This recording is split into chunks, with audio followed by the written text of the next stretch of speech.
Good morning, Lions. It's time for the daily news. Miss Rudolphi's co-op class is excited to announce that we are now selling mini ice cream sandwiches, 2 for $3. You can order through the form posted on your class page at MS Teams or pick up an order slip from one of the flyers located around the building. Deliveries will begin Wednesday, February 11th at the end of fourth period. Remember to be cash ready upon delivery. Support the co-op class and treat yourself to some Valentine's Day themed ice cream sandwiches. Next weekend is Valentine's Day. To help you celebrate, the Avid students are selling crushed soda. For just $2, you can tell someone they are crushing it. Beginning Monday, you may purchase your drinks cash only from the Avid table during lunches, and they'll be delivered on Friday, February 13th. The Frozen Lions Challenge is on. All students with 95% attendance for the month of February will earn a frozen treat. So keep showing up, Lions. Your attendance matters. A senior outing will be held on Wednesday, February 18th to Urban Air in Bloomington. The cost is $30. Sign-ups will begin Tuesday, February 10th with the treasurer after eligibility is run. Get your grades to C's and above, and get your absences excused. Senior Grad Night at Six Flags Great America in Gurnee, Illinois is Saturday, May 9th. If you're interested in going, respond on Teams. We need at least 25 people to respond on Teams. Do not respond if you know that you do not want to attend. Congratulations to our winners from the first 2 weeks of ACT questions. Week 1 winners were Dante Edwards and Avea Ivy. The Week 2 winner was Lucera Vega. Winners, please see Dr. Suggs for your prize. Let's see today's ACT question of the day. Here is your ACT question of the day. The 8-sided figure below is divided into 5 congruent squares. The total of the 5 squares is 125 square inches. What is the perimeter in inches of the figure? Well, we have 5 squares and they're all 125 square inches when we add them up. The important part here is we have 5 congruent squares. So that means that all their sides are going to be the same. So we have 5 and 125 divided by 5, which will be 25 inches squared for each square. Okay. So now we need to find out the individual sides for a square.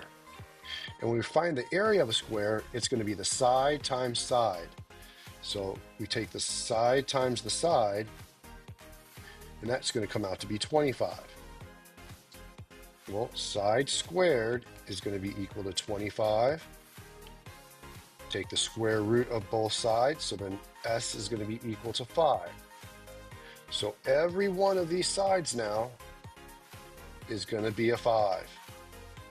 And as we're going around, we will see that there are 12 5s here, or 12 sides. So when we talk about finding the perimeter, man, that's just where we add up all the way. It's like we're walking around a track. In this case, since there's 12 of them, we can just multiply it by 5 and we get 60. So the perimeter of this is 60 inches.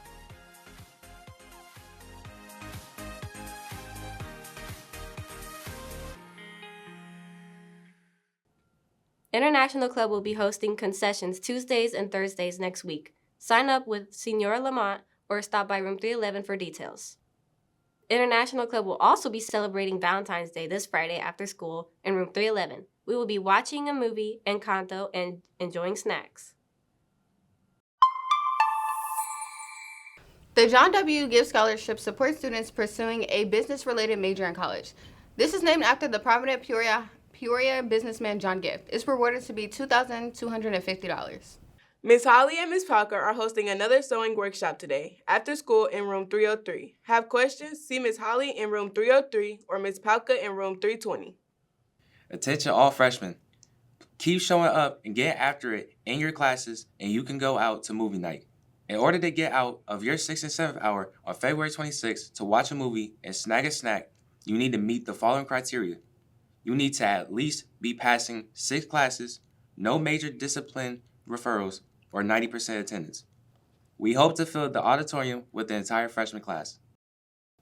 The Sweetheart Dance is Friday. It will be a $2 buyout during 6 and 7 hour. The sophomore class will be selling chips, candy, and water, cash only.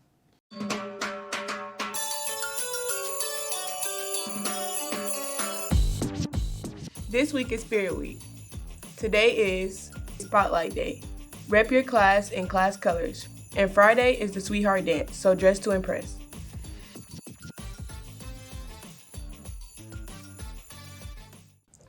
Have you noticed all the things in Peoria named after John H. Gwynn? John H. Gwynn Jr. Avenue, John H. Gwynn Jr. Park, and the Gwynn Family Aquatic Center? Let's learn a little more about John H. Gwynn in today's Did You Know?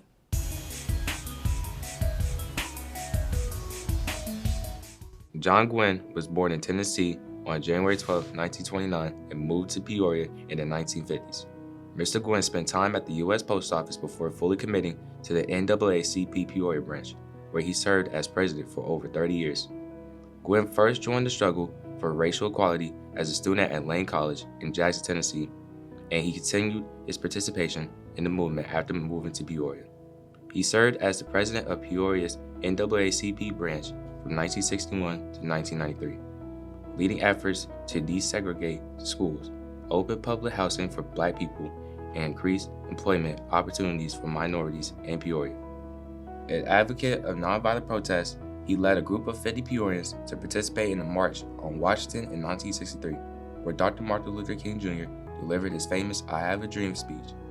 In addition to his commitment to his community, Gwynn made an impact across the state as the president of the Illinois NAACP and on a national level as a member of the NAACP National Board of Directors. Mr. Gwynn's name is present throughout Peoria, including at John H. Gwynn Jr. Avenue, John H. Gwynn Jr. Park, and the Gwynn Family Aquatic Center. Last year, the Peoria Riverfront Museum dedicated a hallway case in honor of his life and all of the progress that he helped foster in Peoria and beyond. Mr. Gwynn died in 1996 at 67 years old. He is buried at Springdale Cemetery and Mausoleum here in Peoria.